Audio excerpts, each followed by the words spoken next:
সকাল 11:06 এবং টোনাটুনির দিনকাল এখন এই ভিড় এড়িয়ে আজ রামুর উদ্দেশ্যে। আমরা রামু বাইপাস ধরে এগিয়ে চললাম। গন্তব্য রামুর 100 ফিট লম্বা সিংহসজ্জা গৌতম বুদ্ধ মূর্তি। আমরা চা বাগান নামক এক বাজারের মধ্য দিয়ে মন্দিরের দিকে এগিয়ে চললাম। কত বছর আগ পর্যন্ত চা বাগান দেখছিলেন? আমি দেখিনি, আগে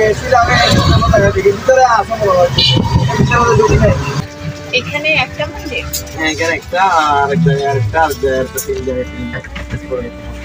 মন্দিরে পৌঁছে গেলাম, কিন্তু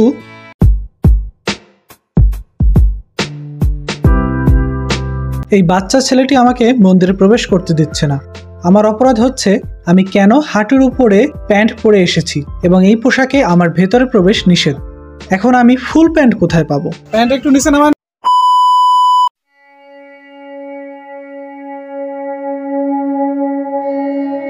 ভেতরে প্রবেশের টিকিট কাটছি। কিভাবে পারমিশন পেলাম? প্যান্ট টেনে নিচে নামিয়ে হাঁটু ঢেকে নিলাম। ও আচ্ছা, এখানে টিকিটের ব্যাপারটা হলো তারা পরিষ্কার পরিচ্ছন্নতা এবং উন্নয়নের জন্য শুভেচ্ছামূল্য হিসেবে জনপ্রতি 10 টাকা হিসেবে নিয়ে থাকে।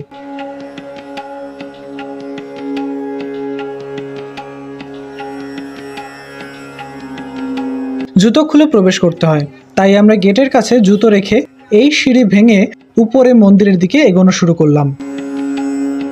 আমরা রামুর বৌদ্ধ মন্দিরে চলে এসেছি। এখন মন্দিরের উপরের দিকে যাচ্ছি। ঢোকার মুখে একটা বাধার সম্মুখীন হতে হয়েছে। আপনারা অলরেডি দেখেছেন যে এখানে কিন্তু হাঁটুর উপরে প্যান্ট থাকলে এখানে ঢোকা নিষিদ্ধ আর কি। তো আমার কিন্তু আসলে বলতে গেলে এটা শর্ট ছিল, হাঁটুর উপরেই ছিল। তো টেনে টুনে আর কি একটু নিচে নামিয়ে আসছি, মোটামুটি যেন হাঁটু পর্যন্ত আর কি ঢাকা যায় সেরকমভাবে। কিন্তু আপনারা ভুলক্রমে এরকমভাবে হাফ প্যান্ট পরে এখানে আসবেন না। হয়তো দেখা যাচ্ছে এত কষ্ট করে আসলেন কিন্তু মন্দিরের ভিতরে প্রবেশ করতে পারবেন না, এরকমও ঘটে যেতে পারে। যাই হোক, এটা একটা ভালো অভিজ্ঞতা হলো আমাদের জন্য। সিঁড়ি দিয়ে ওঠার সময় দূর থেকে গৌতম বুদ্ধের পা দেখতে পেলাম। প্রায় শতাধিক সিঁড়ি পেরিয়ে আমরা বুদ্ধমূর্তির কাছে এসে পৌঁছালাম। 2006 সালে প্রায় 2 একর জায়গার উপর সোনালী রঙের বৌদ্ধ মূর্তিটি একেবারেই ব্যক্তিগত উদ্যোগে তৈরির কাজ শুরু করেন শ্রীমৎ করুণাশ্রী মহাথের। এখানে দৃষ্টি আকর্ষণ করে কিছু নির্দেশনা দেওয়া রয়েছে, কিন্তু দুঃখজনকভাবে এই কজন ব্যক্তির চিল্লাপালায় আমি অতিষ্ঠ।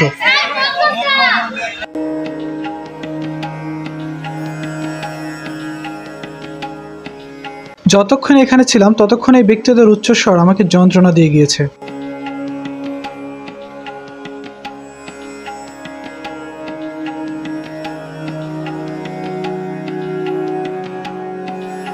বৌদ্ধমূর্তির সামনে যে যার নিজের মনের বাসনা নিয়ে অর্ঘ্য প্রদান করেছে।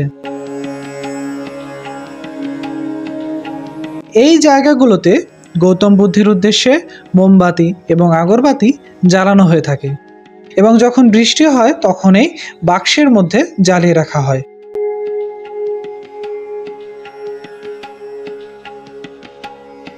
বৌদ্ধমূর্তির পিছন দিকে একটি বাগানের মতো সাজানো জায়গা রয়েছে, যেখানে পূজারী ব্যতীত প্রবেশ নিষেধ।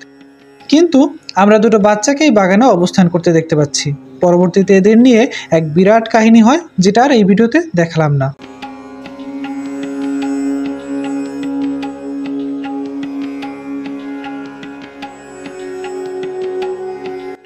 সমস্ত দিন আসলে এখানে যে পরিমাণে রৌদ্র পড়ে, তো সেই রৌদ্রে আসলে পায়ের নিচে বেশ উত্তাপ মনে হচ্ছে এবং একটা জায়গায় আসলে 5 থেকে 10 সেকেন্ডের বেশি দাঁড়ানো যাচ্ছে না।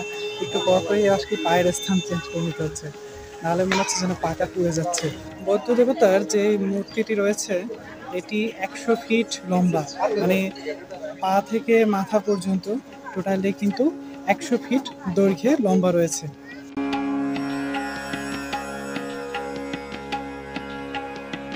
এরপরে আমরা মূল মন্দিরে প্রবেশ করি, কিন্তু মন্দিরের এই স্নিগ্ধ শান্ত পরিবেশটাকে আবারও অশান্ত উত্তপ্ত করে তোলে এই দুই দর্শনার্থীর কণ্ঠস্বর।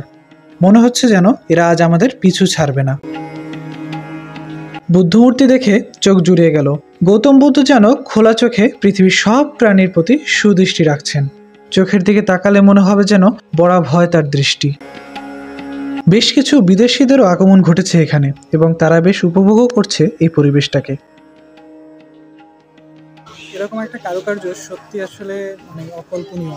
এবং এই 100 ফিট লম্বা যে বুদ্ধদেবের মূর্তিটি রয়েছে এখানে কিন্তু প্রতিনিয়ত পুজো হয়ে থাকে। মন্দিরটিতে প্রায় 1.5 ঘন্টার মতো সময় অতিবাহিত করে আমরা এখান থেকে পরবর্তী মন্দিরের উদ্দেশ্যে বের হয়ে পড়লাম।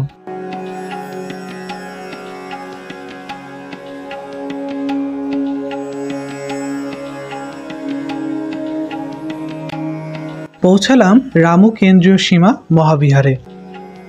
প্রবেশদ্বার পেরিয়ে সামনেই হাতের বামে আছে একটি বৌদ্ধ মূর্তি। চারধারে জলের মাঝে ফণাতলা 7 মাথাওয়ালা একটি সাপের পেঁচানো শরীরের উপরে একটি পরিস্ফুটিত পদ্মে তিনি ধ্যানমগ্ন অবস্থায় আছেন, আর সাপের 7টি ফণা তার মাথার উপরে ছাউনি হয়ে ছায়া দিচ্ছে। কারুকাজও চমৎকার দৃষ্টিনন্দন। আর ডান দিকে আছে এক হাত তুলে দাঁড়ানো আরও একটি বুদ্ধ মূর্তি।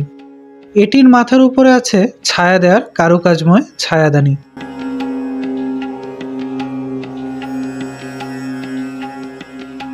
মূল বুদ্ধমূর্তিটি কাচের ভেতরেই রাখা রয়েছে এবং আমরা কিছুক্ষণের জন্য তার সামনেই বসে পড়লাম। এই মন্দিরটি কয়েক বছর আগে উগ্রপন্থীরা আগুন দিয়ে পুড়িয়ে দিয়েছিল। পরে আবার সরকারের উদ্যোগে সেনাবাহিনীর সহযোগিতায় নতুন করে তৈরি করে দেওয়া হয়েছে এই মন্দিরটি। আগে কেমন ছিল জানি না, এখন দেখতে বেশ লাগলো মূল ভবনটি। আশেপাশে শান্ত স্নিগ্ধ পরিবেশে পাখির কলকাকলি শোনা যাচ্ছে, মনটা হালকা হয়ে আসলো। এই মন্দিরের সন্ধান সম্ভবত সেই ভদ্র মহিলাদ্বয় পাননি, তাই আমরা আপাতত বেঁচে গেলাম। এই দিকের এই ঘরগুলো গৌতম বুদ্ধের অনুসারী ভিক্ষুদের থাকার জন্য, আবার কিছু স্মরণে তৈরি করা। আমাদের সম্মুখে যে ভদ্রলোকটি হাঁটছেন এবং আমাদের ঘুরিয়ে ঘুরিয়ে দেখাচ্ছেন, তিনি স্বেচ্ছায় গাইডের মতনই কাজ করে যাচ্ছেন। দাদা, এই মন্দিরটা তাহলে নতুন নাকি? তবে পরে বুঝলাম সেটা নিঃস্বার্থ না। মুখ কাচুমাচু করে বললেন, দাদা বকশেষ। এইখানটা তো মনে হচ্ছে নতুন নাকি?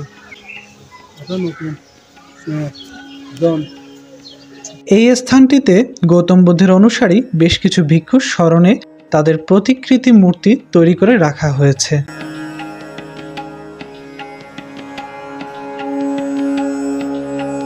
এবং সবার মধ্যমণি হয়ে গৌতম বুদ্ধের মূর্তিটিও এখানে রয়েছে। এখানে আসার পূর্বেই আমাদের অটো পাইলট বলতেছিলেন যে আমাদের এমন এক মন্দিরে নিয়ে যাবেন যেখানে অন্য অটো চালকরা ফাঁকি দিয়ে নিয়ে যায় না। সত্যি এই দিক দিয়ে আমরা ভাগ্যবান এবং ভাগ্যবতী।